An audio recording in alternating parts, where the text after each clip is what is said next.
Yeah. I'm asking you to advise me. I'm asking you to guide me. I'm asking you to tell me how you want this country to be run. And I want to be in partnership with you. Before the elections and after, I want us to work together. I want you to be my permanent partners in my leadership journey. And you have seen the guys I move around with are young people, isn't it? So my team is young. Najua watu wanasema Rigathi is overworking nini, vijana wananisukuma bana. They push me to the wall. Wananipangia program kutoka asubuhi mpaka jioni. And when you work with the young leaders, you also get energized. They give you energy. So I'm asking anybody who wants to be as active as Rigathi, tafuta vijana wakuzunguke. Anaene utafaulu. Si ndio? Si ndio? So young people, thank you very much. Welcome to Wamunyoro. Mama Boys has fed you? Amelisha nyinyi vizuri? Yeah? Yeah. Hata akiamua achije ng'ombe zingine kabla hamjaenda? Si ni sawa? Eh? Sasa Pastor Dokas hivi jana hata wakikula ng'ombe zetu hata sisi tunakamua. There is no problem.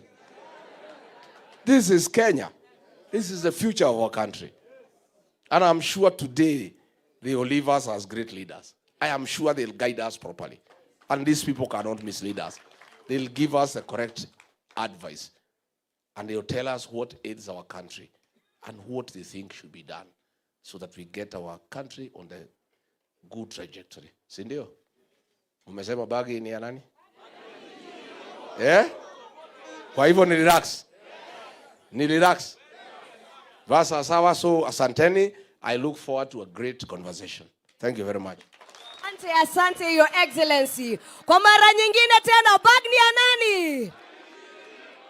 Bag ni ya nani? Wanasema bag ni ya Rigathi na ni moto, au sio? Au sio? Asante sana. Thank you so much, Your Excellency, for that kind guidance. And I wish at this juncture to invite a leader of the National Youth League in DCP Party, a leader who has been so particular about the youth. She's actually suffered under state intimidation. That has not stopped her. She's a leader who is outgoing, vibrant, and aggressive to ensure we have a say, a voice, and a representation at the table. Ladies and gentlemen, put your hands together for our youth leader. Karibu sana Wanjiku Thiga.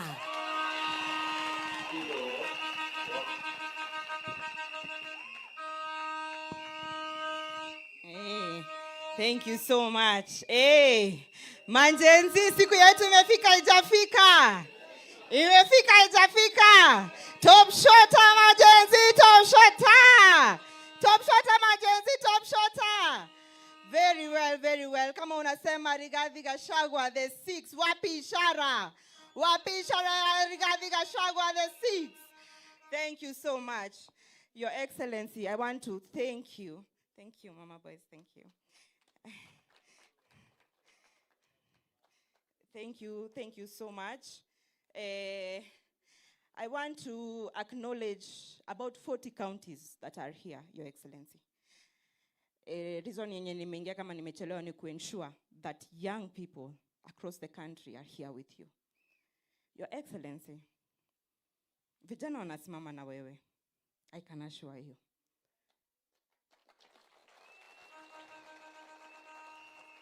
I remember 2024 tukifanya maandamano, nani alisimama na sisi?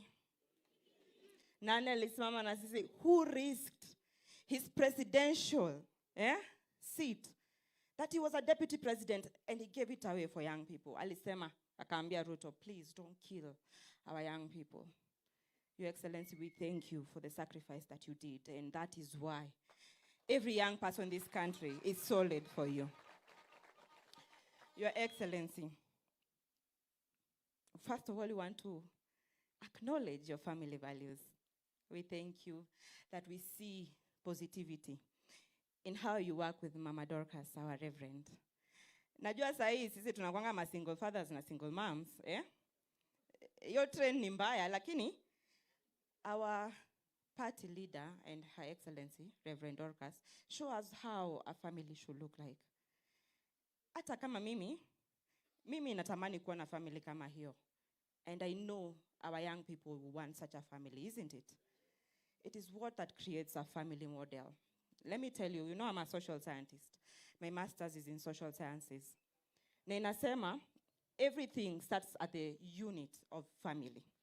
And we have seen it with our party leader, His Excellency Rigathi Gachagua. So let's use that as our model. Ama ni aje? Simunonanga venye hapo panarai. Sisi tunalalanga hivyo peke yetu, eh? Na our party leader akona solid, eh? So, tuache kugostiana, najua majenzi. Wewe kama ujisikii na mtu na ghost unaendelea. But let us see a model that works for young people. Isn't it? Number 2, I want to speak about His Excellency Rigathi Gachagua, our party leader. We see how he speaks about transparency and governance and accountability in this country. And I want to say that as young people, sisi, unajua si tumesoma. And I see and I watch what we do on X. And we follow what His Excellency Rigathi Gachagua says on social media, on his pressers. Hata mmesikia sahi amepostpone pressa yake. Umse huwa anasema kweli ni kweli ama si kweli? Ni kweli ama si kweli? Ndo anasemanga ukweli. What we want as young people is a country that can work for us. Kama unajua, we cannot survive the next 5 years in this country with Ruto. Wapi ishara?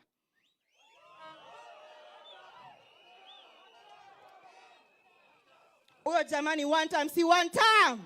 Tumejangori, hatujajangori. Kasongo must go. Rigathi Gachagua tano fresh. Tumeagree hivyo? And Your Excellency Rigathi Gachagua, mimi nikiwa ndani walinishika. And let me tell you, I know so many young people in this congregation were with me. Top shota, majenzi top shota. Wale walikuwa pale Kiambu, mulikuwa ama mkua. Na wenye mulikuwa social media mkitutetea mkua. Let me tell you, Your Excellency, these young people, they mean it when they marched it to parliament.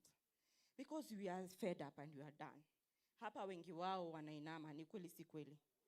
Hiyo kitu ni real. Si ndio? Tunainama. Tunainama, Your Excellency. Wangapi hapa wako job? Wangapi wako mboka? Your Excellency. Your Excellency. Your Excellency, ebu angalia, wangapi wako job? Hakuna kazi.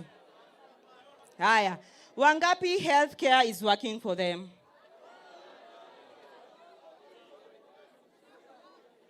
Your Excellency. Education. Wangapi tunalipia brothers zetu na sisters zetu shule? Haya, wangapi tuko na kitu kwa mfuko? Wangapi tuko na kitu kwa mfuko? Hatuna. Your Excellency, our expectations are very high with you, but we know you can meet them. And that's why today Murkomen anaangalia na shangaa vijana wako wapi, kumbe wako Wamunyoro. Anashindwa vijana wako wapi, tuko Wamunyoro. And we have a new leader, and our leader is Rigathi Gachagua. Ni kweli si kweli? Top shota Rigiji, top shota! Top shota Rigiji, top shota! Tuko kadi? Tuko kadi ama tunachocha mzae? Tuko kadi ama tunachocha mzae? I have over 40 counties here. Muki represent counties in Marsabit. Watu wako kadi? Wako kadi? Narok watu wako kadi? Kajiado watu wako kadi? Yes. Because we must represent. And it is a must for young people to reach. Because I sit in a decision-making table, we must be able to negotiate with numbers. History ya share si uongo? Si uongo? Ni ukweli na iko? Sasa sisi kama vijana tuko na shares ngapi kwa hiyo meza? Na nani anatu represent? Ni Rigathi Gachagua. Because najua 2024, when Rigathi Gachagua was talking about us, protecting us, tulisema tuko leaderless, tuko partyless, ndio? Sai tuko chama, tuko chama. Tuko chama ama tuko chapa? Chama chetu ni gani?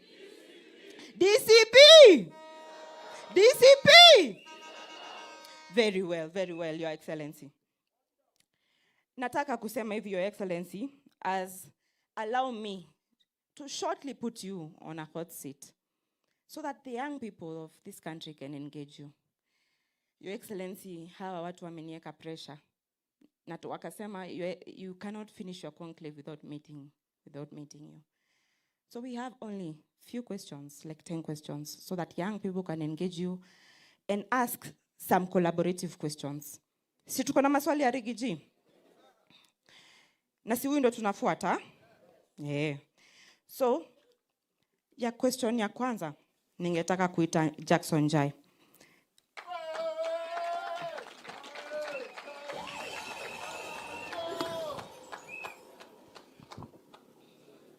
Your Excellency, this is Jackson Jai, the Nakuru County Youth Leader. Yeye ndo anasukuma maneno pale county. Na ndio huyu hapa na yeye ni Gitugati. Tafadhali uliza swali. Your Excellency, our party leader, Rigathi Gachagua, Her Excellency, our First Lady, Madam Dorcas, the necessary youth leaders from the various counties, good evening. Good evening. One question that I would like to pose to our party leader. Kumekuwa na maswali mingi sana, watu wengi kikuja huku. That kumekuwa na wazee wakikuja huku wengi sana, inasemekana ati kutakuwa na free and fair nomination. So, our party leader, because kuna aspirants wengi hapa hivi sana. Kuna aspirants hapa? Kuna aspirants? Your Excellency, as a young youth, I want you to assure us that will give us free and fair nomination. Be blessed. Thank you. Your Excellency, we are going just to ask 3 questions and then we can give you a breather to respond. My second question comes from Narok, Lydia Lanoy. Tafadhali Lydia Lanoy, please make your way here kutoka pale Narok County. We welcome you, our shemeji. Wakati Lydia anakuja, watu wanasema wanataka kuona kiongozi wao. Mnataka kuona kiongozi wenu? Basi youth leader tutasonga hapa. His Excellency atakuwa hapa ili kila mtu aweze kuwasiliana na yeye sawa sawa. Hiyo iko sawa? Hapo mko sawa? Thank you very much. Tuweze kupata podium isonge kando. Tafadhali Abdalla utamsaidia. Thank you George. Wabebe.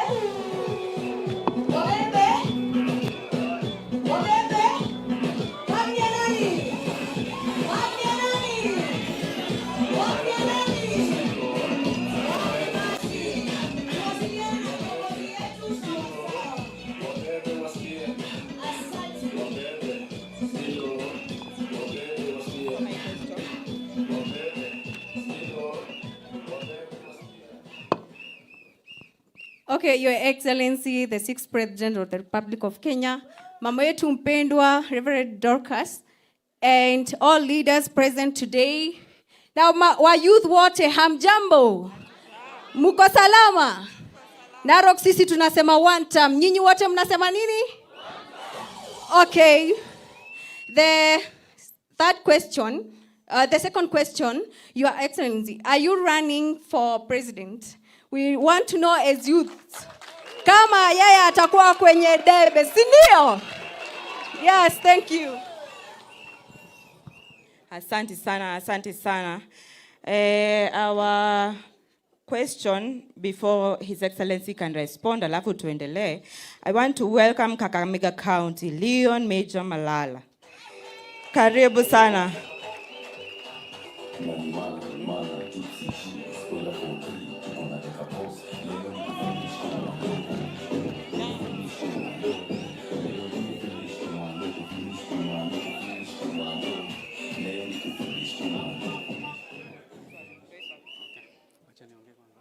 Haya basi, mimi kwa majina naitwa Leon Major Malala na leo hii nimekuja hapa Wamunyoro na agenda 3. Ya kwanza, ningependa kusema that for so long Gen Z tumesema we are leaderless and we are partyless. Na nyinyi mnajua ya kwamba that a mission without a leader ni kama ndege ambayo haina rubani. It is bound to crash. But leo hii I stand here firmly, boldly and assertive to tell Kenyans that the youths have found a party. Na chama yetu inaitwa DCP. Agenda number 2. Mimi ningependa kuambia my fellow youths, it is time we stop classifying Gen Zs as an age.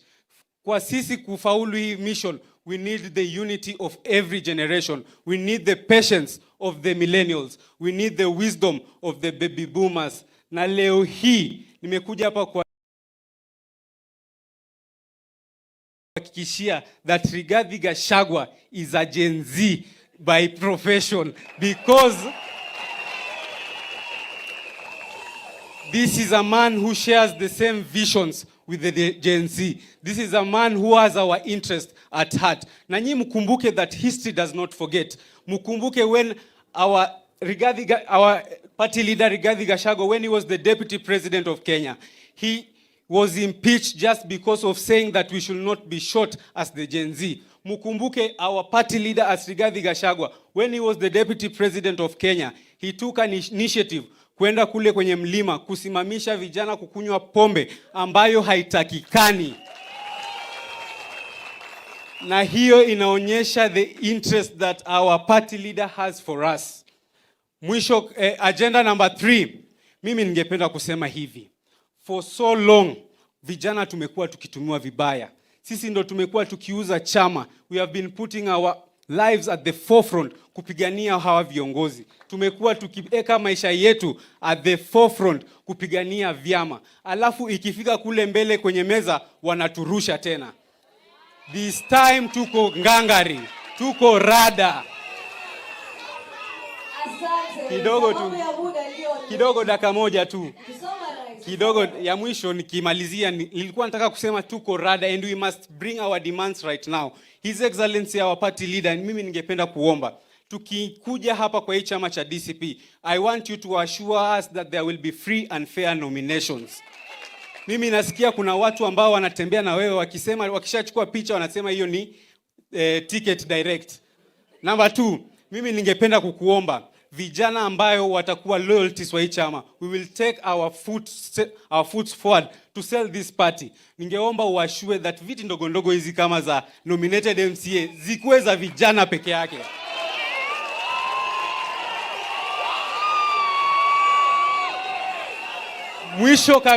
Mwisho kabisa. Party leader, mimi nasikia ya kwamba unaenda kule Marekani with the mama boys, our lovely mother. Mimi nataka kusema on behalf of the youths, we wish you a safe journey. Na ningeomba sasa utuachie sisi vijana ground, sisi tuendelee kusikiza ground. Na huyu with our national youth leader Wanjiku Thiga, tunataka kuanzisha initiative ambayo tutatembea all the 47 counties spreading the gospel that DCP is the party. At the end of the day, tunataka Fatuma from the coastal region to join this party. Tunataka Wafula from Western to join this party. Tunataka Omondi from the Nyanza region to join this party. Asanteni, Mungu awabariki.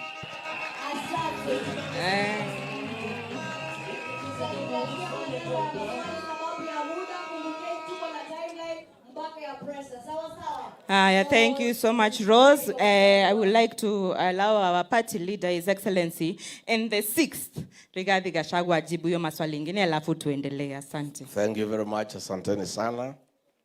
Jackson Jai from Nakuru. You have asked about free and fair nominations.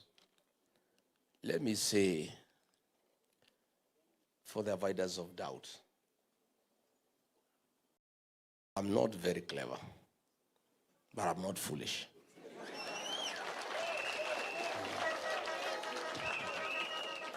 I cannot, with your help, build such a strong party, a party that has in 1 year has won a member of the National Assembly, has won 3 MCA seats in Kisa, in Narok and Kariobangi, a party that is everywhere, is a talk of town. We built such a strong party, then we destroy it by not letting the people to decide. I want to paraphrase the late Stanley Kenneth Jido Matiba, who said, "Let the people decide." In Olokalao, we had done some scientific polls, and Same Douglas Kamau Waweru was leading.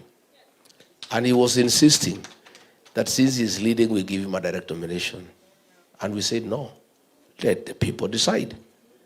And when we conducted free and fair nominations that are the talk of the country, even IBC has asked us to allow them to benchmark with the DCP. Why our candidate in Olokalao won by 87% is because he was a candidate who was a product of a credible, free, and fair nomination, and hence was owned by the people. I want to confirm, for the avoidance of doubt, DCP will conduct free, fair, and credible nominations across the country. One of the reasons that I'm traveling to the United States is to enhance our capacity in terms of equipment, in terms of technology, to conduct free and fair nomination in the last week of March next year. I want to assure our young people, because even Leon Major has asked, please go to the ground. The rest will be decided by the people. Nobody will get a direct nomination in DCP. There is no preferred candidate anywhere, and we will allow everybody to compete fairly. The only instances I'll say no, very firmly, is if aspirants bring violence to our meetings, or if they bring noise. As long as you are orderly, as long as you are meeting, your supporters are disciplined, everybody who wants to come to DCP is welcome. What DCP cannot entertain is violence, is disorderly behavior. DCP and its leader have been victims of violence, of goons, of disorder. We must do things differently. And since we want to form the next government, we must start showing the people of Kenya that we are orderly and we are disciplined. Otherwise, nobody is preferred. Those who want to take photographs with me are welcome. How they use those photographs is up to them. If you find your opponent has taken a photograph with Rigathi, don't complain, just stand up in the morning and take yours. If it can help you. And these photographs, I don't charge. If I had wanted to be rich, these photographs, everybody is asking, I will be charging 100 bob, I will be a rich man. So please, free and fair nomination, confirm. Number 2, Lydia Lanoi from Narok. Is Rigathi running for president? The answer is yes. There are many people.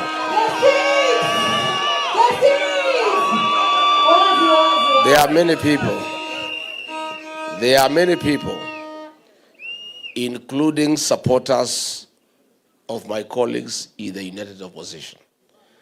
I've seen them on social media and in public platforms advancing a ridiculous proposition that Rigathi, his work is to remove William Ruto and give leadership to others. Ati hiyo ndio kazi yake. Ati Rigathi has a beef with William Ruto because he removed him from office, and therefore he should just help us to remove Ruto and anoint somebody else. Rigathi is not a kingmaker. Rigathi is king.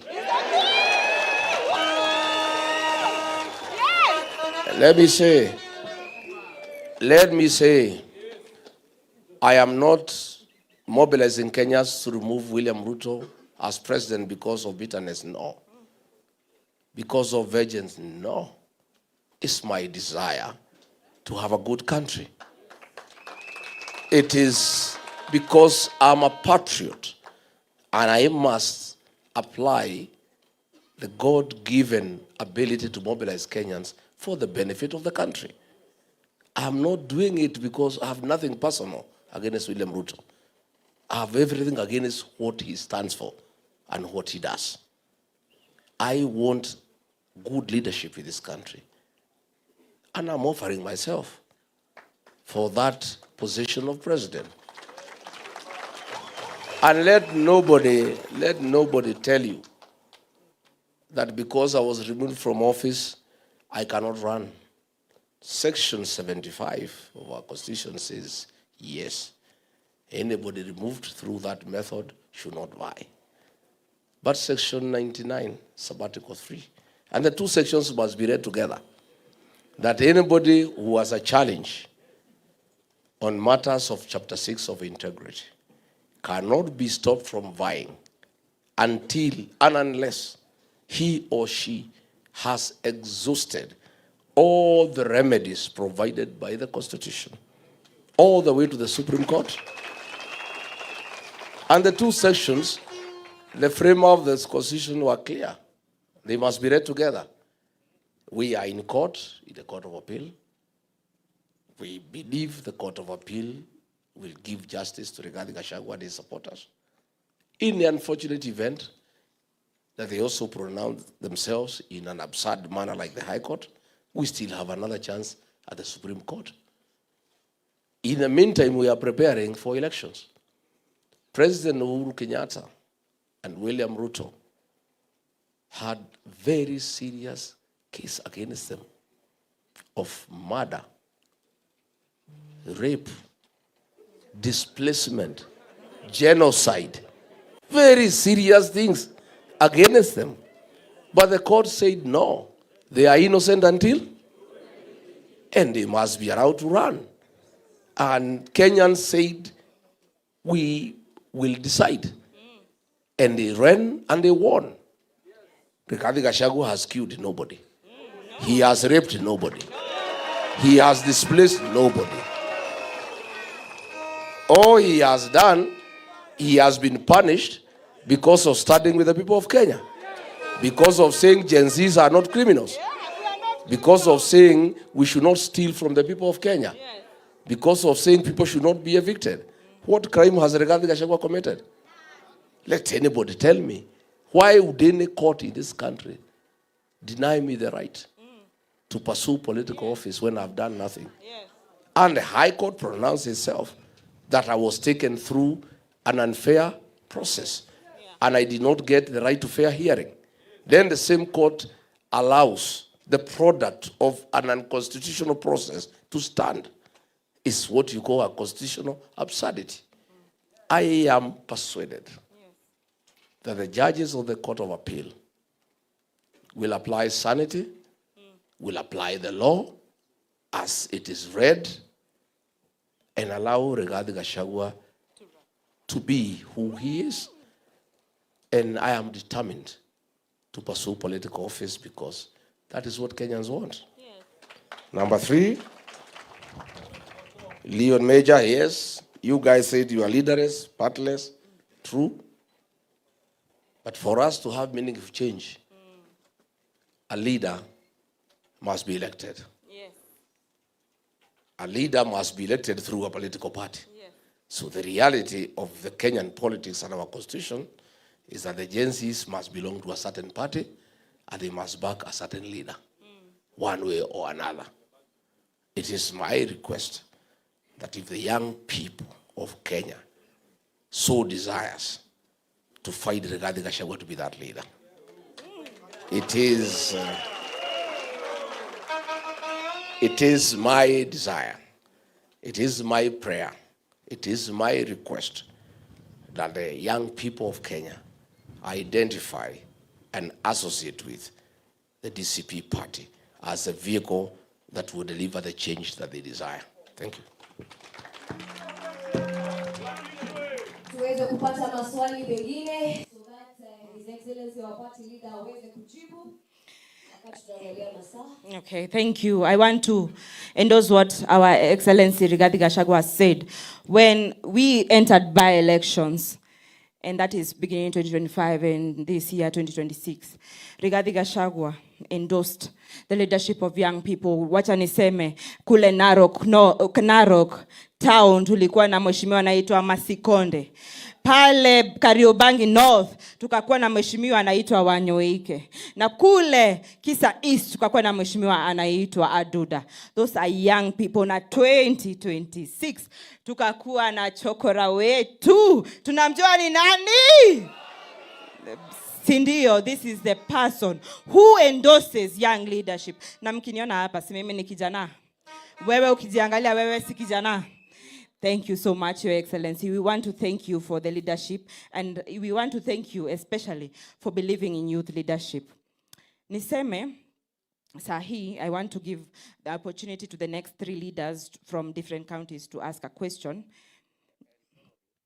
Probably there is one thing I did not respond to that was raised by Major. Ya kwamba hizi viti alisema ni ndogo ndogo. Siwachiwe vijana. Hakuna viti ndogo ndogo. Leadership is a very serious undertaking. These MCAs are not small people because they change lives.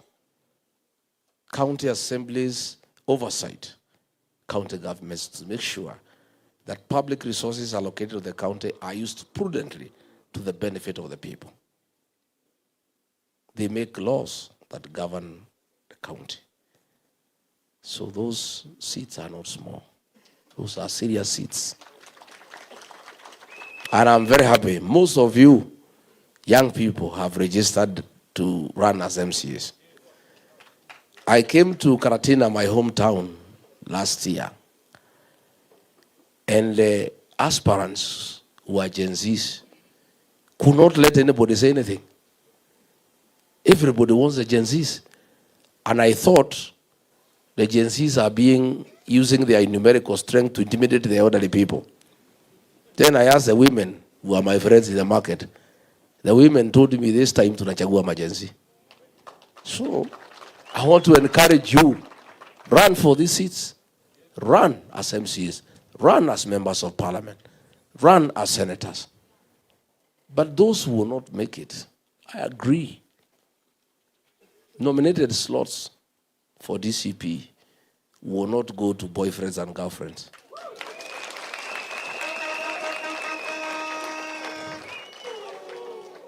If you want to take care of your girlfriend, start for her a small business and take care of her.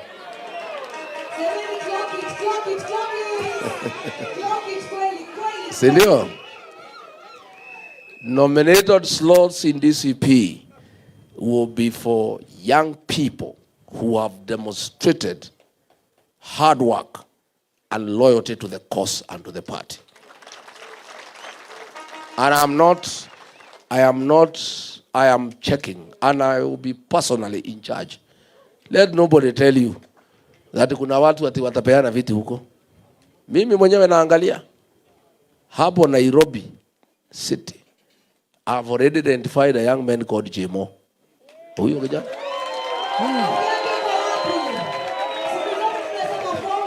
Huyo kijana, this young man, I wish I had 10 young boys like this one. I will be a very happy leader. He is all over Nairobi working for the party. He is in Mukuru, he is in Kariobangi. Kijana amejitolea. That his name lazima itakuwa number 1 in the nomination list. Yeah. I monitor what's happening. In Nakuru, there is a young fellow called Jai. Yeah? This guy, sometimes you find him in Maela. Pahali hakuna barabara. Sometimes he's in Kureso. He's where? He's working hard. And many others. You people work hard. Hata wale wanatusukumia maneno mtandao. I am taking note. Naona Wale wanatutetea na kutujenga. Hata kama ni pseudonym, mimi natafuta hii pseudonym ya nani? Sindio? So please, let me tell you, young people, work hard.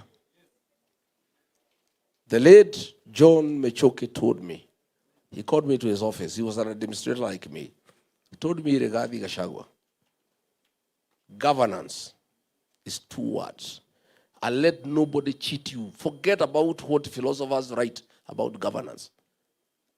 Simple. Governance is reward and punishment. You reward those who do well. You punish those who do bad.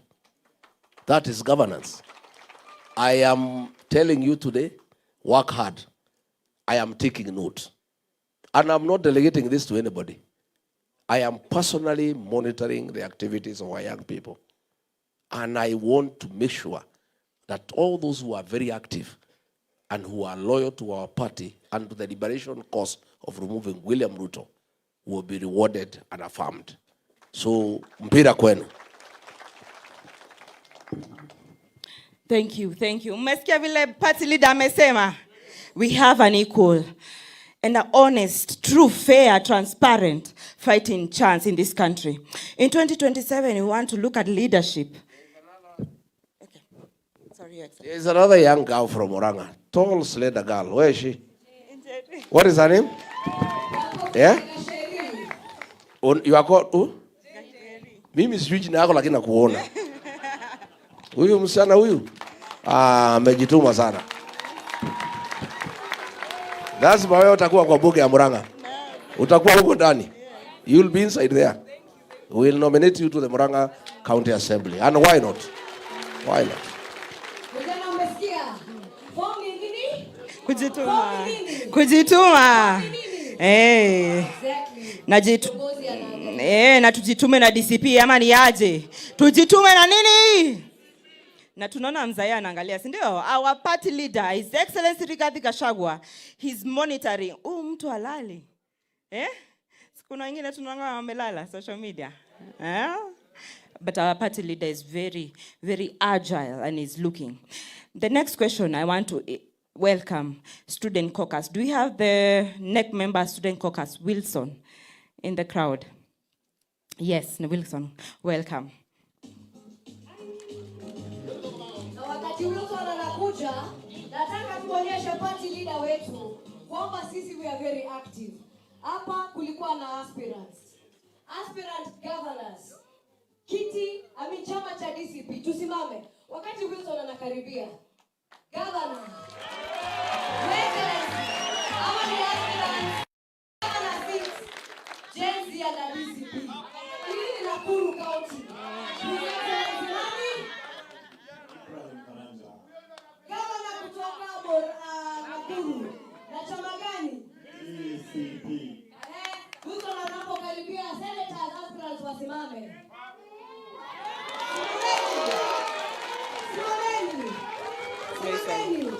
Yo hao aspirants wako wasimame. Women representatives wasimame. Women representatives wasimame. Hapa ni Nyandarua, pale ni Kajiado, wapi kwingine hatuoni? Tuko hapa, tuko Nyeri, tuko Kajiado tena, tuko wapi? Meru. Na Kilifi, everywhere in the country. MCAs ambao wanasimama na kiti cha DCP. Your Excellency angalia. Angalia. Your Excellency hawa vijana wote wamesema raundi hii hawatakuwa members na supporters peke yao, watakuwa mpaka aspirants. Na form ni nini? Form ni nini? Na chama ni nini? DCP. Asante you leader.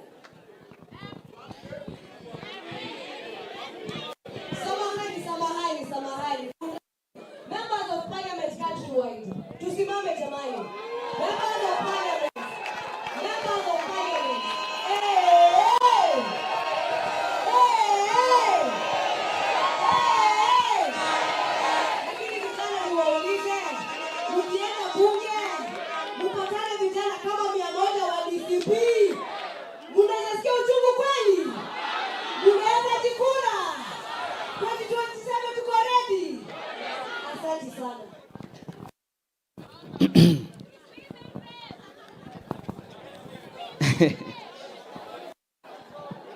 Nimesikia wanauliza mambo ya women rep. Uliza women rep.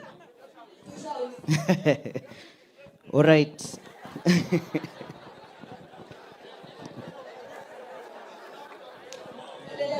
Sawa.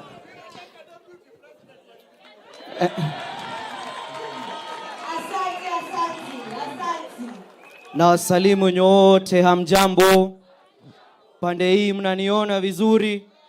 Pande hii mnaniona vizuri? Hapa katikati mnaniona vizuri?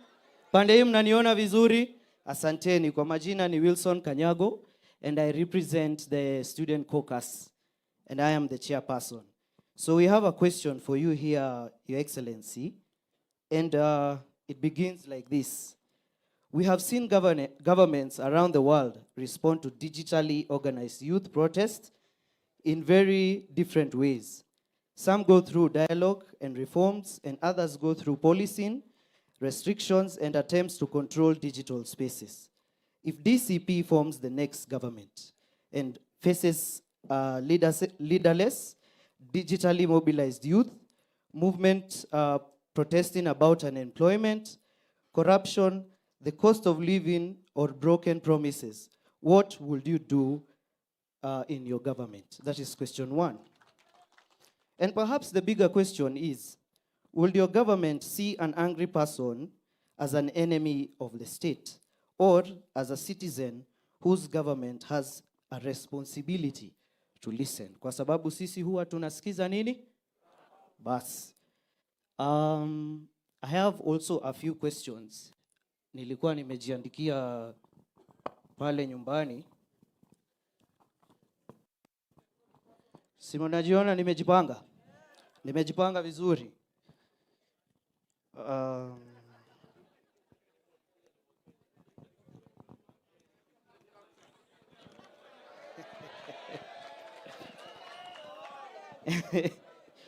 Mimi saa ingine huwa ninaona His Excellency akipanda mahali huwa anapanda na kakaratasi kama hii. Alafu unaona ndio anafinya kasongo kabisa. Sasa mimi nimechukua hii, nimesema I want to be like my party leader. All right. First of all, I will want to, as the student caucus, comrades power, comrades power, comrades tibim, comrades finya. Asante. We would want to say thank you so much for giving us this chance and opportunity to come here to Wamunyoro. Kuna wengine wametoka Western pale Shamahoho. Wamekuja all the way na lazima wasikize His Excellency Rigathi Gachagua. And of course is to acknowledge your strength to make Kenya better again. Even though I quote what you always say, you regret, because among the biggest mistakes, it was done by you. But you will want to restructure and make Kenya again. Ingekuwa ni mimi, personally, ningekuwa nime give up, na nimesema mujipange. Sisi kama comrades, you are our presidential candidate. Because during the 2022 Gen Z maandamano, he was the only, 2024, makosa ni. He was the only principal who said we need to sit down and listen to these people, what they are saying. Yet, jioni, kuna mwingine alituita criminals and violence human beings. Terrorists. So, kwa hayo, tungependa kuendorse His Excellency, specifically, Gen Z. Kusema ukweli, we see a father figure to you, in you, sorry. Haya, ikifika, wacha nisisome hiyo. Hiyo. Asanti. We have asked about the unemployment. Na hii Kenya, mahali imefika. You go to university, unasoma 4 years or 6 years, depending with your degree. Sindio? Lakini, if you don't know someone who knows someone, and that someone knows, hiyo kazi utapata kweli. So, we want Your Excellency to actually answer the unemployment and uncertainty after graduation. Because currently, KMTCs, wacha hata mimi niko na Intel kidogo. KMTCs huwa wana graduate 20,500 students every year. And only 5,000 are given jobs. Hiyo ina make sense kweli. Hao wengine wote waenda wapi? Si ndio? The last thing, let me finish. Thank you. We have the funding model. We really request you to piga vita hii funding model. Kwa sababu haitasaidia hao vijana. It will not help him at all because there is delay in disbursements and the help itself identifies inadequate funding and just for an equalizer in everybody's life. Akisha soma apate hiyo degree. Si mambo yake hapo mbele iko sawa? Sawa. Asanti kwa hayo mengi na machache, nimeshukuru. Thank you so much, Your Excellency. The new funding model for the students has been a quagmire, something we debate on national television and Pale ground. Allow me to invite someone else from Marsabit, Roba Boru. Welcome. Vijana wa Borana, Your Excellency, wamekuwa wakileta shida sana, hawachi kubali. Uko wana abduct wazee wao. Huyu kijana anaitwa Roba Boru amekuwa akinisumbua every day. Ananiambia kwamba lazima utetee vijana wa Borana. Welcome and allow us to ask you a question.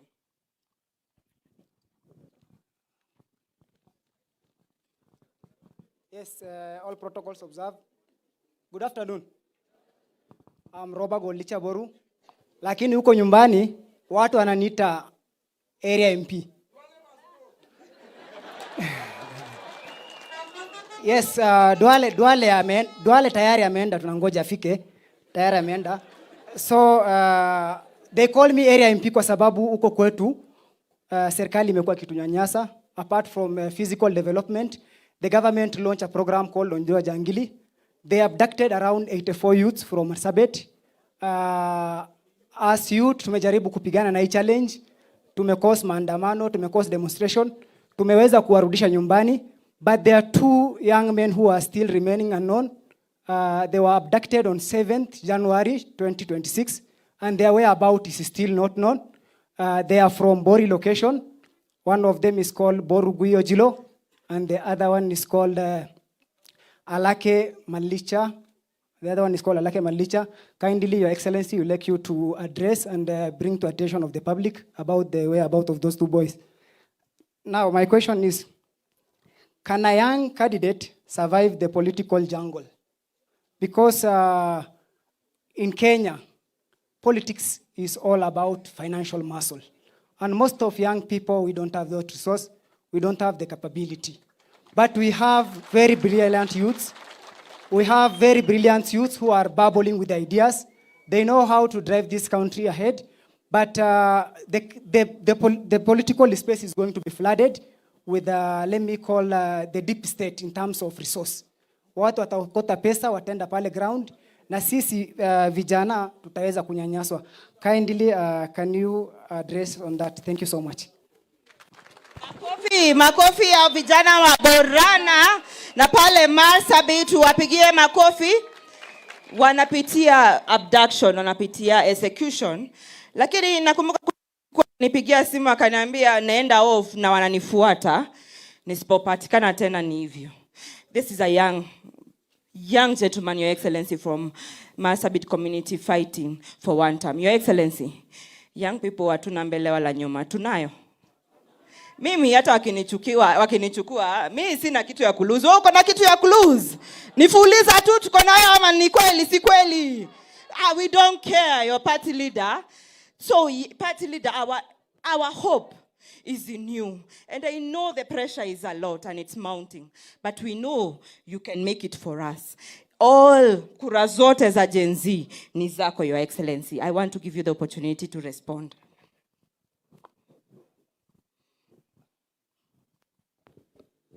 Thank you very much, Wilson, from the Student Caucus.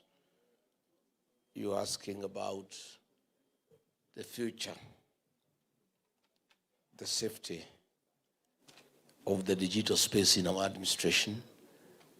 I want to assure you that some of us have accepted technology as a way of life, and not anybody stupid would fight this technology. It's the way we communicate. It's the way people get to move business. Nothing now today is being done manually. I want to say that in enhancing our democratic space. Everybody will be allowed to express themselves digitally, and this issue of people being suppressed because of digital expression is a thing we will not allow. Again, you have asked a very good question, whether those who criticize our new administration will be seen as enemies of the state. That is what we are fighting. The use of the criminal justice system to suppress dissent, to subvert democracy, and to enhance violation of human rights. I want to give a commitment that our administration, and you'll be partners with us, you are the people who is going to run the Ministry of ICT. What business do you have? What business do you have giving William Kabogo as Minister of ICT? Yeah? I mean, surely, you know, there are some jokes that is really an insult to the people of Kenya and to our young people. Yeah? Why would you want to give a William Kabogo to run the Ministry of ICT? We have very young people who are software engineers with various capacities who are experts in artificial intelligence, who will really revolutionize digital technology. So we cannot have a government that is an enemy of the people. We will allow institutions of oversight to prevail. We must, a good government is the one that is criticized. None of us is perfect. Power corrupts, absolute power corrupts absolutely. Even I, Rigathi Gachagua, if nobody checks me, chances are people around you push you to become a dictator. There must be institutions of oversight. And we must allow people to speak and speak freely. That is what I must tell you. You ask whether we shall listen to the people. Of course, our party, our motto and slogan is listening to our Kenya. We cannot be listening to Kenyans today, then we stop listening after we form government. You'll be saying one term after 6 months. You think I don't know? Mimi najua, mimi I'm not like Kasongo. Hiyo Kasongo najua kichwa yake ni ngumu. Na masikio ameweka pamba. Utakosa kusikiza Wakenya namna gani? The problems William Ruto is facing today is because he refused to listen to the ground. He was elected as a very popular president. I was with him. And we were elected, we were very popular. He was not spending any money to speak to anybody. Today, to do a meeting here in Karatina, he has to spend 20 million. This, his fellow, this soprano, cannot do a meeting without giving people 2,000. The minute you start paying people to listen to you, you have lost it. Because they don't care what you are saying. It's just a transaction, isn't it? People are just transactional. Nasema hii Kasongo vile naenda nyumbani, wacha tumusikize tu hata kama ni uongo atulipe twende. I must continue listening to the people of Kenya. And I tried to guide him. I sat him down. I was a very good deputy. I said, Mr. President, you are losing it. Kelele imezidi. Please, let's listen to the people. When the Gen Z started making a lot of noise, wakaanza kuchora yeye ameko kwa jeneza, he was very bitter. Nikamuuliza hata ukioko kwa jeneza kwani umekufa? What is your problem? Why are you bitter? This is just a way of expression. So I told him, let's listen to these young people. He said, no, let them be arrested and abducted and tortured and killed. Yeah. I know because I was with him. I saw him transform from a popular president to a dictator to a very unpopular leader by simply not listening to the people. Yeah? Or he's a goon. Or he has transformed now into a goon. Now, hata mumenichanua hiyo nisiku anajua. Kuanzia kesho nitaanza kueject. Asante sana. Mumenisaidia sana. Let me tell you. I saw. Yeah? Tuanze leo. Haya, sawa. I am telling you, I saw it. A very popular leader elected. Tukiwa naye pale. Within 6 months, he started going down. I pleaded with him, please, let's listen to the people. He told me, no, you don't do what is popular, you do what is right. I told him, Mr. President, if the majority of the people who elected you are saying it is not right, you cannot insist it is right. Listen to them because they are your employers. Bana hakuna uchaguzi bana. Hiyo ni mambo ya next year but one. I said, listen to the people. They are saying this finance bill they cannot accept. Please don't force it on them. You will have an egg on your face. Wewe unataka kupinga serikali ukiwa ndani? No, I'm just being a good advisor. I'm just advising you because I'm listening to the people myself. So, ameenda, ametransform kutoka president, amependwa na watu, amekuwa dictator, amekuwa mwizi, ameua watu, finally amekuwa goon. Yeah? So, one of these days, when I retire, because I'm a student of literature and I like writing, I'll write a book. Yeah? Sindio? The transformation of a leader to a goon.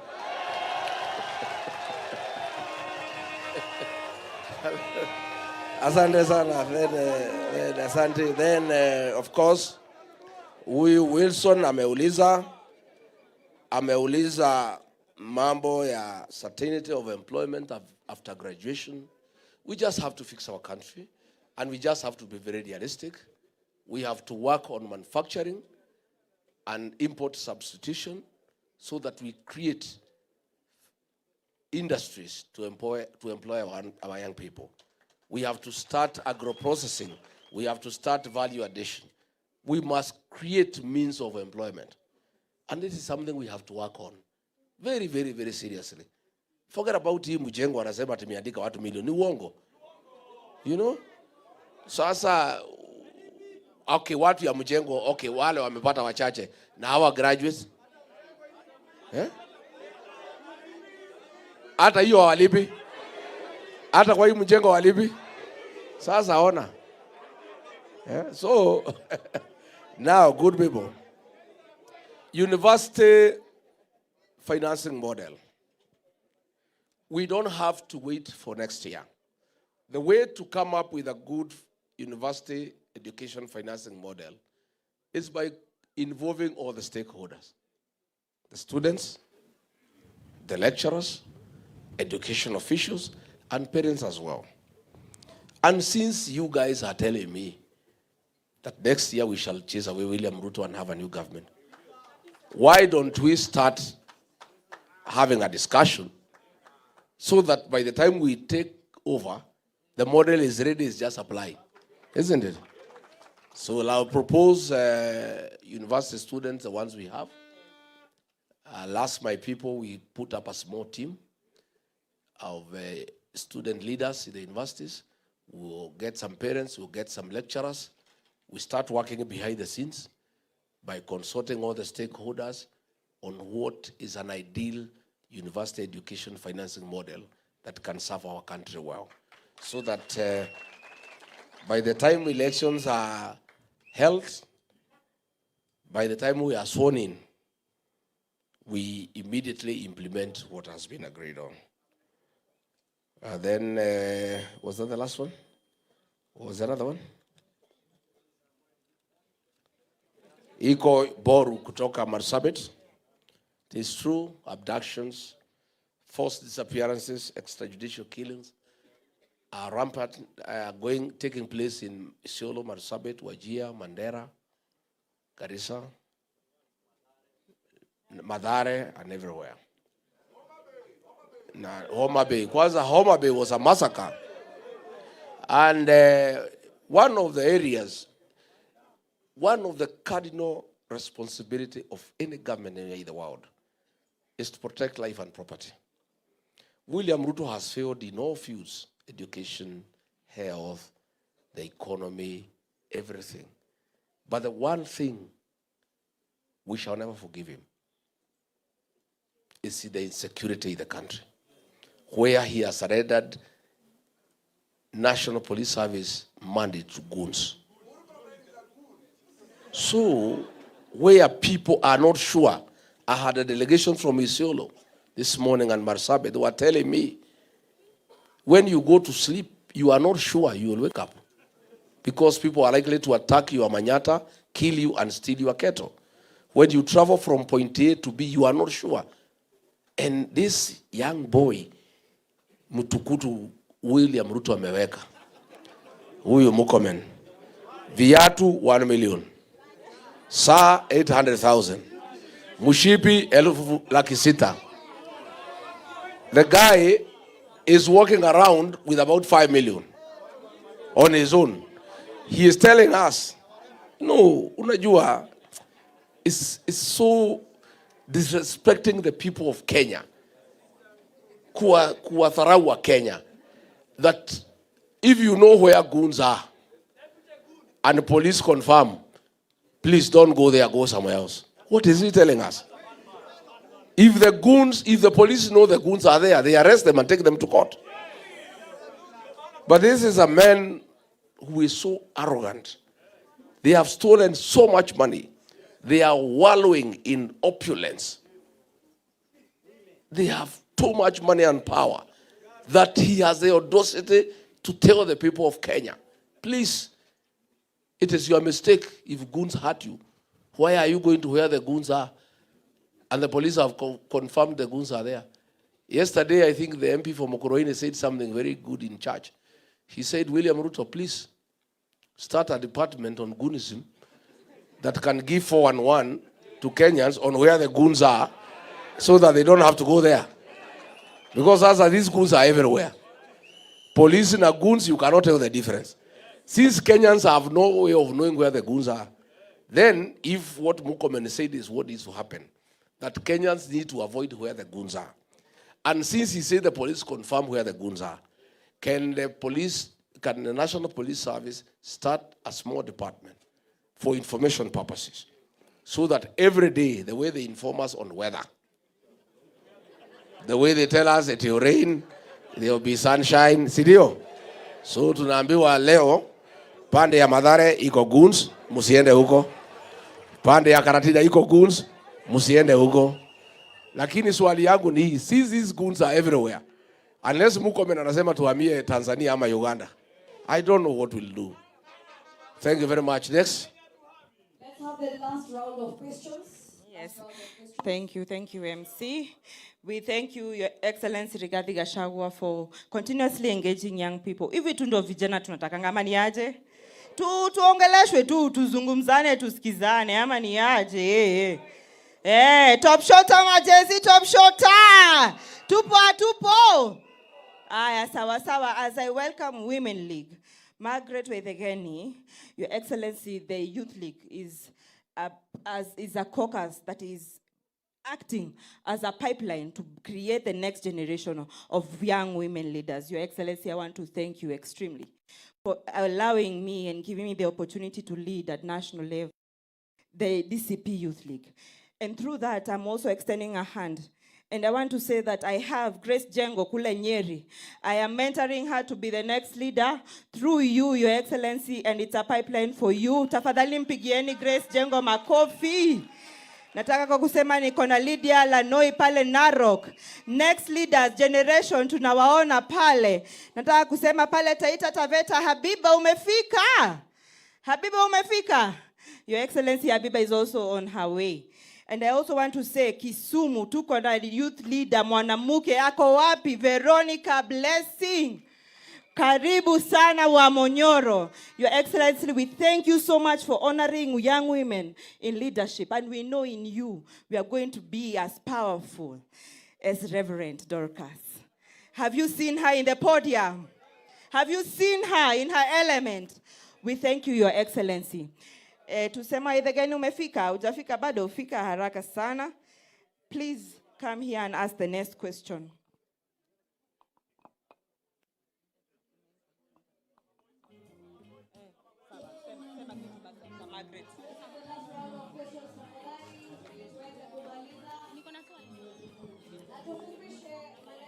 Sawa. Hello. Vijana hi. Buddies hi. Kwa majina naitwa Margaret Njeri Waithegeni kutoka Laikipia. Na mimi nilipatana mara ya kwanza na His Excellency wakati ambapo nilienda shule ya Tumutumu Girls High School. I can attest that he mentored us, he inspired us, and he showed up for us.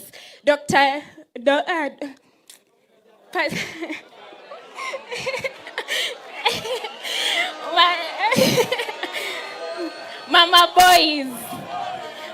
boys, you showed up for us like a mother. You prayed for us. You showed up for us in many ways, and you motivated us to actually see sky as not the limit.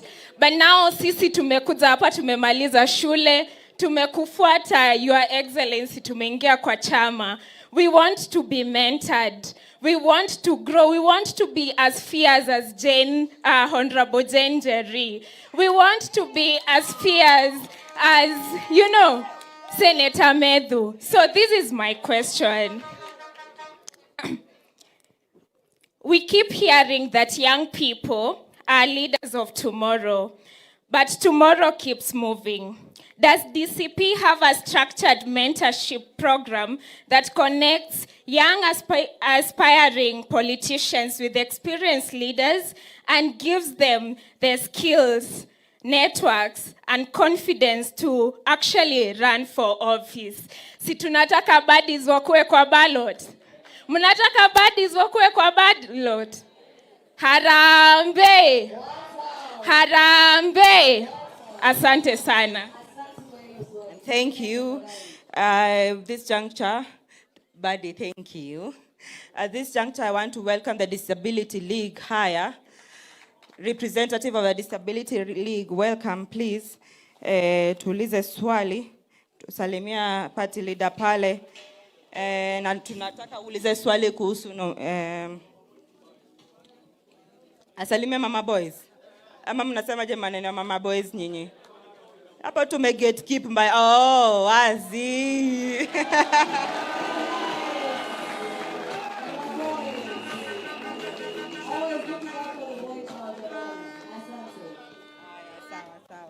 Haya sawa, tuulize swali.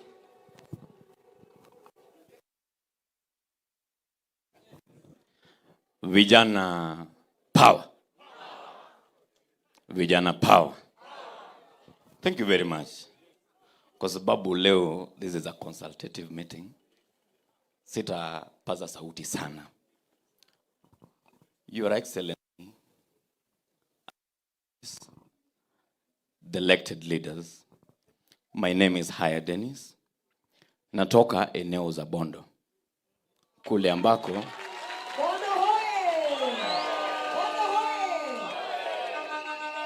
kule ambapo tulikuwa na mzee wetu Raila. Yeye ni jirani yangu. Tuliposikia huu mwito, sisi tulifurahi. Kwa sababu kwa muda mrefu tumetamani sana tuone party leader wetu na tusikizwe na party leader wetu. Nilikuja na watu wengi wa DCP na wamekaa hapa mbele.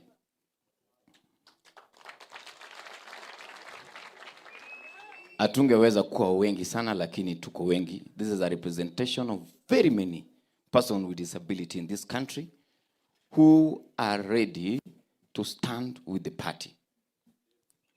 For time memorial, we have been having political parties in this country who have been having disability for formality purposes.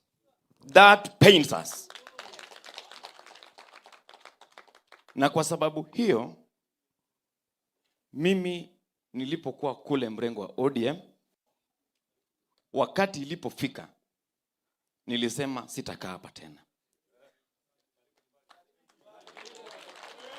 Na nikakuja DCP. Bado nilikuwa mtu mmoja na tukakuwa wachache na tukakuwa wengi sasa. Tulipokuja hapa tulisema kwamba sisi ni watu ya one term.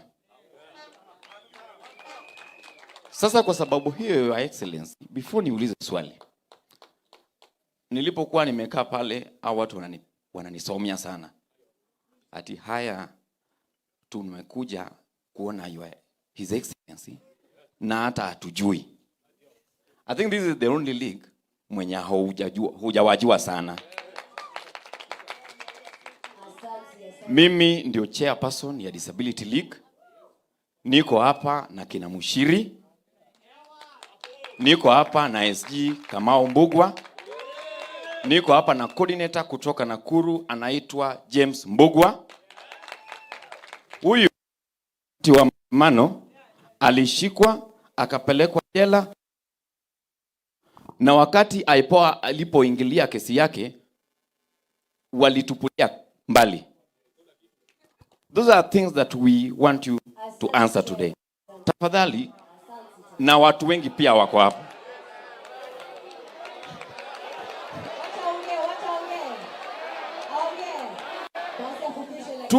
Tuko pia na watu hearing impairment, deaf community. Wamekuwa represented hapa na wachache. Ningependa wasimame wao pia muwaone. Kando na hiyo, Your Excellency, tuko na aspirants hapa kwa Disability League. Just imagine. Wao pia ningependa wasimame uwaone the aspirants. Niko hapa na Mchiri, niko hapa na Kamau, niko pale na Marian, Maina, na watu wengine wote. Na Teddy pia ako pale na ule mwenzangu. We are coming here as an asset. For many times, disability has always been looked at as a liability. We are no longer coming here as a liability. And for your information, we have a plan. Your plan ni ya kwamba we want to walk across the country. We want to mobilize over 300,000 persons with disability with the card. Na unajua sisi tunakuja kama we are having a ripple effect kwa party. Kwa sababu huyu Kamau hapa for example ametembea na guide wake. Huyu Mshiri ako na guides kama 5 wenye wako hapa. Wakati au 300,000 wanakuja kwa party, they are coming like 300,000 times 3 or 5. Hiyo kura karibu imeingia milioni 1. Na hao wote ni ya DCP. Sasa tafadhali, kwa sababu ni ya muda, ningependa hao watu waseme jina yao. Hii Mshiri dogo tu. Wamesema time imeenda. Lakini wacha niulize swali sasa. Swali niko nayo ni kwamba nimeona, na kwa sababu mimi pia ni vijana, wamesema nomination. Sisi pia tunaliza hiyo swali. Huyu Mshiri akisimama pale Kariobangi North, si uache yeye akimbie peke yake? Wamesema hapana, lakini akisimama hivyo, tafadhali anaweza kuwa na ile assurance ya security. Kwa sababu yeye haezi kimbia wakati ile vurugu imetokea. Number 2, tuko na zile vitu kwa constitution inaitwa 5% of every job opportunity. Like, Your Excellency, it lacks what we call penalty.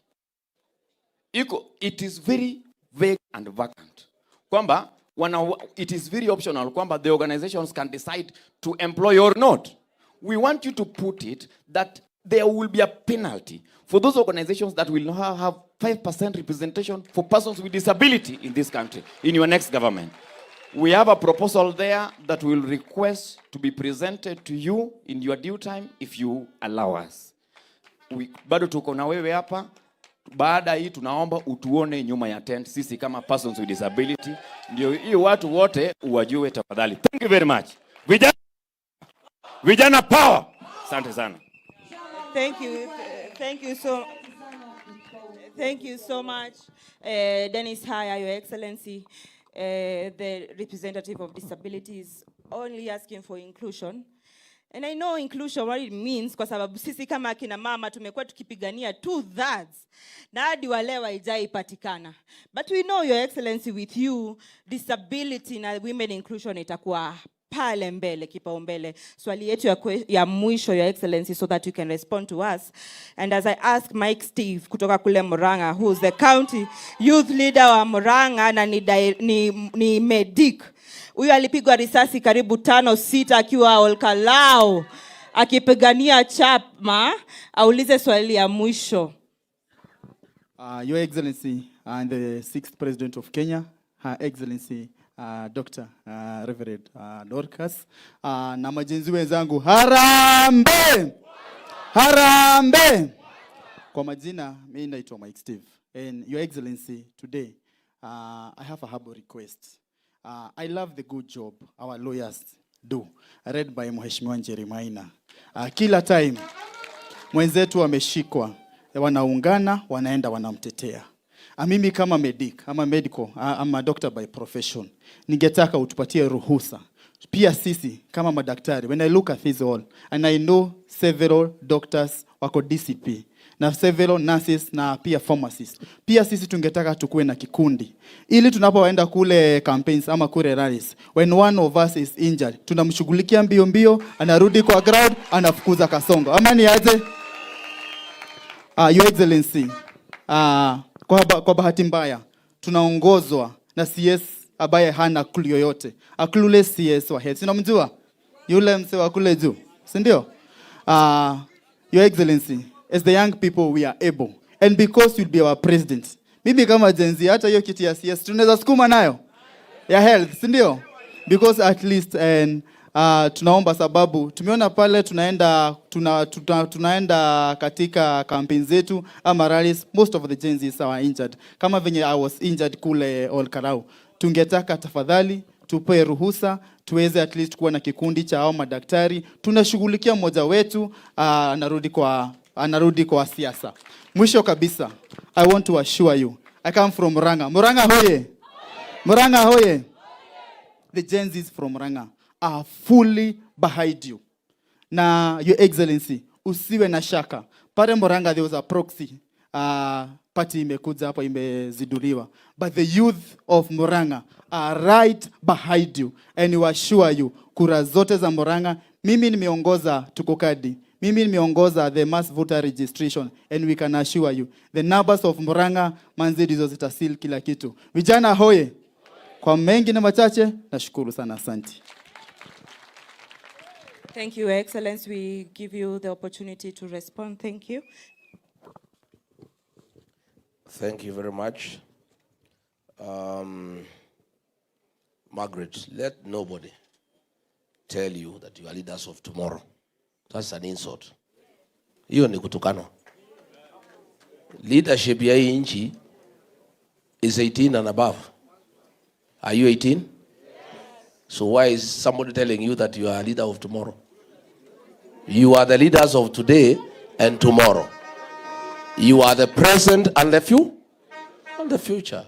I want to encourage you, good people. Come out and lead. Go and look for these positions. You guys are the majority. Why would you lose the seat unless you people don't love one another? Persuade your colleagues that this is your time. I don't want anybody to tell you are the leaders of tomorrow. We have a very strong mentorship program.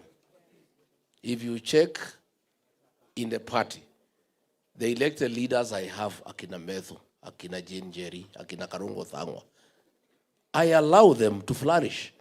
Mimi siwafuniki. Many leaders don't want young people to flourish.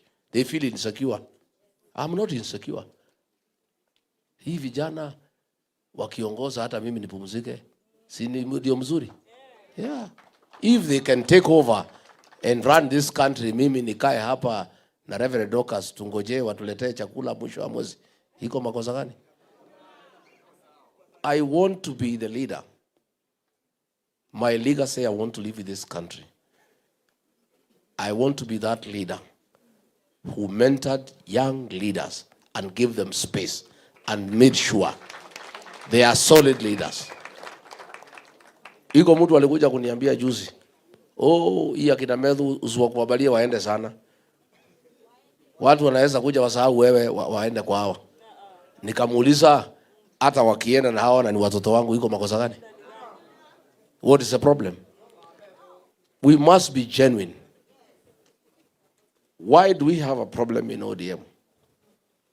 After the death of Raila Odinga, he built a very strong political party. It's one of his greatest legacies, a strong political party. But he never mentored anybody. After his death, the party is up for grabs. There is nobody. There is no succession plan. Ile iko imeuzwa. Si imeuzwa? Sasa, surely na sina ubaya. Huyo mzee anaitwa Oburu. Can you take that party anywhere? Niliona juzi akisoma anasema nimeshindwa kusoma, rais enda ujisome. But if the right honorable Raila Odinga had probably allowed Babu Owino to grow, yeah? If I was Raila Odinga, I am not. If I were him, I would have mentored Babu Owino. Today, that party would be very strong. And he would negotiate with Ruto or with Rigiji as an equal. Saa hii wanapanga hapo na Ruto. Ile mzee amepatia hiyo chama hata kusoma ni shida. So, akienda negotiation na Kasongo, can he negotiate anything? Si atamwambia Kasongo ile maneno amekuja naye atampatia Kasongo asome. Si Kasongo atabadilisha? Si mnamjua? Sasa akija vile alifanya Naivasha, anamwambia Kasongo ile maneno tuko nayo nenda usomee mbele, ninashindwa kusoma. Sasa wakiandika ile maneno ODM na anataka apatie Kasongo ajisomee, si Kasongo atabadilisha? Let us be genuine and honest in genuine mentorship of young people. I want the young people of this country to look at all the political parties and look at which political party has really embraced young leaders and is deliberate in mentoring them. Kama mimi nimekubalia hao vijana niko na hawa wakuwe mbele, you are safer in this party because we have shown through action that we are genuine. I don't believe young people are the leaders of tomorrow. I believe they are the leaders of today and tomorrow. And I want to challenge you to take your rightful place in the Kenyan political space. And don't wait for anybody to come for you from home. Ati uitwe kutoka nyumbani ukuje uongoze watu. Hakuna mtu atakuita. Wewe utoke ukuje useme nimefika. Mimi niseme mtu ya PWD umesema vizuri. Disability is not inability or a liability for that matter. Na mimi wacha nikwambie huyo jamaa anaitwa Mbogo ya Nakuru. Yule mtu ya Nakuru. This guy here. Pale nikija Nakuru hapo Kanu House. Iko ngazi na kuanga hapo watu wanang'ania kupanda. Huyu anatoa hii watu yote who are able. Anapanda juu in his condition. Anachukua microphone na kuongelesha mkutano. He fights for his space. And he has never felt that he should be pushed around because he is disabled.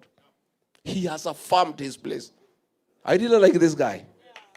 You know, hapo na inakuanga watu nafurutana. Hata hiyo clutches yake anaitumia kushukisha wengine. Anaweka hapa, anakuweka nini, anamwambia wewe shuka. Anapanda hapo. This guy, you guys, I want to give another. I'm sorry I'm not able to see you separately because of this meeting and the press conference, but I'll create time to sit with you. But I'll take your memorandum, I'll look at it, but I want to give you an assurance that I will fight for you. Na nyinyi, already, you have an advocate for you who lives right in my house inside. Wakili wenu anaishi kwa boma yangu. Huyu Reverend Dorcas. Yeah? Mambo, when she was in office, her program ilikuwa ni the boy child, widows, orphans, and PWD. So mimi nikipata nafasi ya uongozi, wakili wenu ako hapa. Hata nisiposikia hiyo maneno mchana, ataniambia usiku nikifika nyumbani. Akiona sijaelewa vizuri, nikiamuka asubuhi atani, you are okay, you guys. You can rest assured that in my administration, you will prevail, you will be affirmed, you will be present. And I have told you that you have a very serious advocate in my home. Sitapata amani nisipochunga mambo yenu. Na mimi natafuta amani kwa sababu nazeeka. Sitaki shida kwa boma. So you are good. Don't worry, we are fair. We are fine. Tukimalizia ni mambo ya Steve umesema mzuri. And pole uliumia huko Orokalau. This guy was shot 5 times. And it was very sad that Ruto thinks that he can force the people of Kenya to elect him or UDA. It's not possible. Walijaribu Orokalau ikakuwa ngumu. So I agree we can work on that possibility that you put together a team of doctors and paramedics to help our people in this struggle. Because hii kazi ya kutoa Kasongo si rahisi. And that's why I work very hard. I work hard because kutoa hii mtu si rahisi. Hiyo mtu ni kichwa ngumu. Na ako na pesa, na ako na means of violence, na ako na goons. Na mwenyewe ni goon. So we have to work very hard. So along the way there will be challenges of a medical nature which mutafanya. There are challenges of legal nature. I want to thank Kasheria na wengine wakati ya Gen Z alisaidia sana. You know? At least I was away in the States and our young people were safe. Huyu Wanjiko Thega alifungwa 17 days. Alishtakiwa na terrorism. Akafungwa 17 days wakiwa na kijana mwingine anaitwa Wamunyoro. Akateswa, she was stripped naked by men. Wakimlazimisha to implicate me and meddle kwa violence. Na ndio nikamwambia tu pia wakati kifika tutapanguza haya machozi. Si ndio? Yeah, because that courage, that determination is on another level. So I want to thank our lawyers, Kasheri, and your team for always being available to give pro bono services to our people, especially our young people when they have been arrested. And those teams, the legal teams, must now be enlarged. As we go towards the last stage, and Kasongo is very desperate, kutakuwa na shida mingi. Si ndio? He is very desperate. Atatutatiza, I must tell you. I must prepare you psychologically.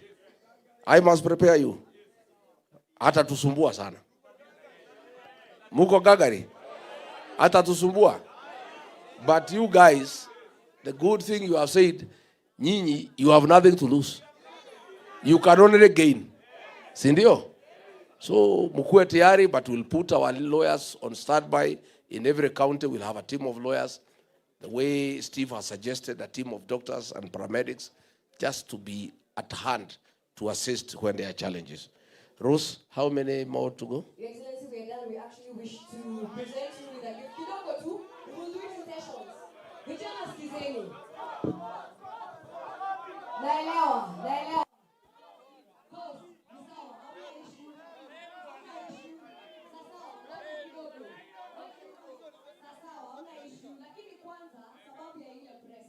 Kumbukeni tulisema kwamba tuko na session ambayo tutapata pia with His Excellency ya content hii pande nyingine. na photo sessions. Ndio.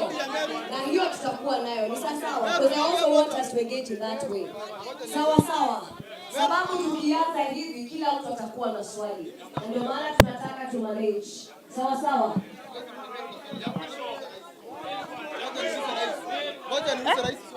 Haya, ngoja kidogo. Kwa hivyo sababu ya presa, kwanza tutasimama kidogo tu. Just invite Mama Boys to speak to us, but kulikuwa na hiyo gift tu moja ilikuwa nataka. Ni sawa.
Tupo tayari.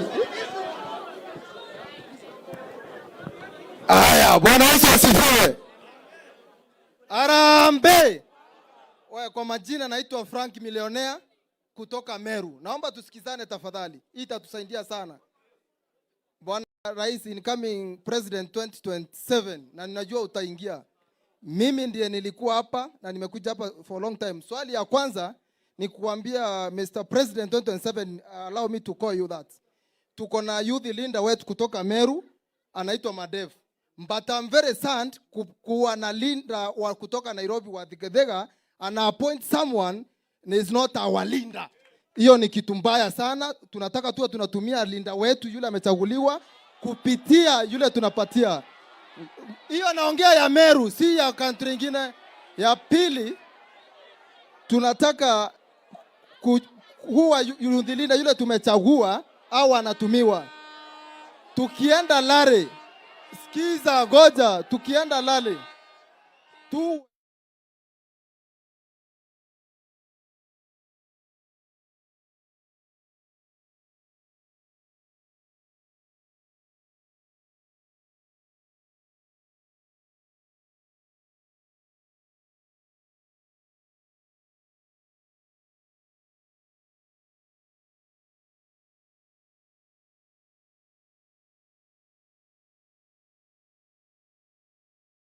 so tuwa tunaungana pamoja tukishikwa.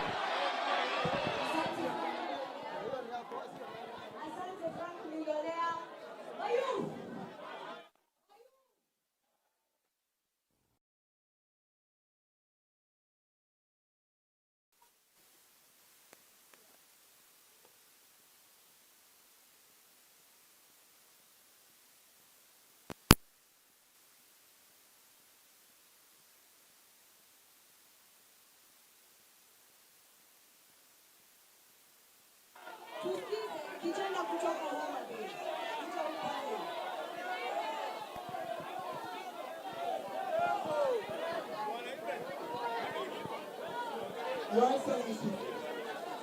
Vijana oye. Your Excellency. My name is Gerish Paul Otieno, and I'm from Nyanza. It will be unfair that we came from Nyanza, a region that is very hostile, even to us, and we are not given an opportunity to talk. I have two things to say.